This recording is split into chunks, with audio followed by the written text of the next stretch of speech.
Hey guys, it's Maria Eckersley here with another teaching tip.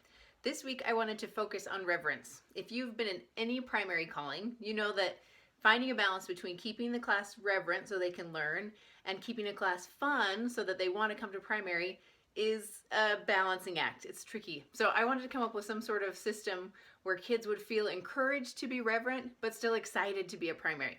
So I call them punch passes, and I thought I'd show them off to you. I actually made them for my own ward, but I'm putting them up on my website so that you can access them as well. Essentially, it is a system based off of any carnival or playland, and it has two kinds of rewards. The first is a short-term reward in the form of cute little tickets, just like you would get at a carnival. And then also a long-term reward in the form of a punch pass. So there's two different versions, a class punch pass and a personal punch pass. And essentially what they do is you as a class, if you're doing it as a primary presidency, you would post these cute punch passes, one for each class, up on the bulletin board where everybody can see it. And then you give out these cute tickets to all of the leaders in the room. So you'd give out a few to the chorister, maybe some to every teacher, some to the different presidency members. And then as primary goes on and you go through sharing time and singing time, you reward kids for good behavior. So if you see someone singing with gusto during singing time, you might hand them a ticket. If you have the kid who's in charge of the scripture come prepared and ready to give the scripture, you might give them a ticket. If it's their birthday, you might give them a ticket. The goal being not to give out 1 million tickets each week, because that might actually cause less reverence if they're kind of messing with tickets the whole time. You want these tickets to be something they really want to earn. It's something they're looking forward to. They might get one a week at the most. And then at the end of the sharing time hour, you go to your bulletin board and you're going to mark off how many the Sunbeam class got collectively. So you add up all the tickets that the Sunbeam class earned that week and you mark it on their punch pass. So maybe with just a Sharpie. If these are stapled up on your bulletin board, you're going to mark with a Sharpie in each of those circles. When as a class they get all 40 punches done, they get to take this ticket into the bishop's office. One thing, there are a lot of cute little kind of bishop pass along cards that you can give to kids.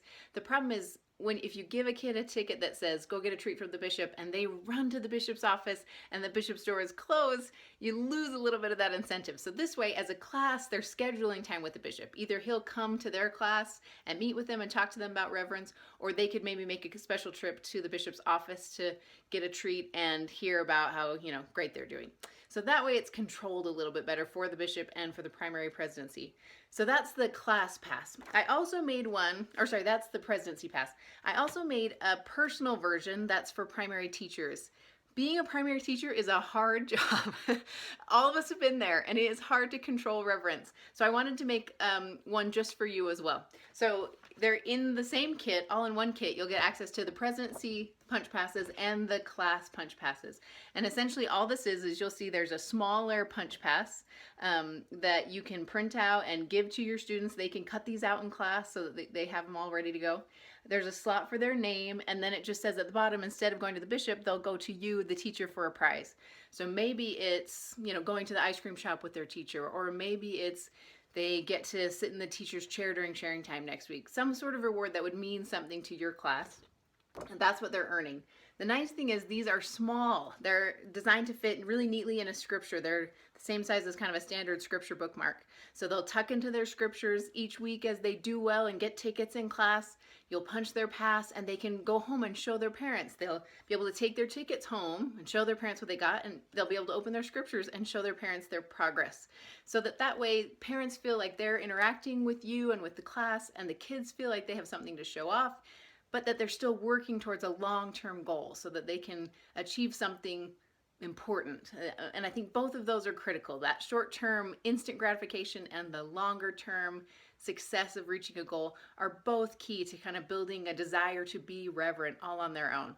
So that's my kit for you. You can find it on mecmom.com. You can also find it now on the Red Headed Hostess. If you haven't seen her site, I just joined up with her, and you can find a bunch of my products on there. She has amazing kits available. Sharing time kits, primary kits, young women kits, Sunday school, everything you might need. So I encourage you to go look at the Red Headed Hostess and find the kit there as well. You'll find each kit has, like I mentioned, all the primary big bulletin board size punch passes. It also includes tons of tickets and the cute little thing to make the jar and then also the class size tickets and some instructions on how you could use it at home for a family home evening. You could use it in class, sharing time, singing time, all those different options. So I hope you check it out. It's on mecmom.com and on the Red Headed Hostess. And I'll be back soon with more tips. Thanks, guys.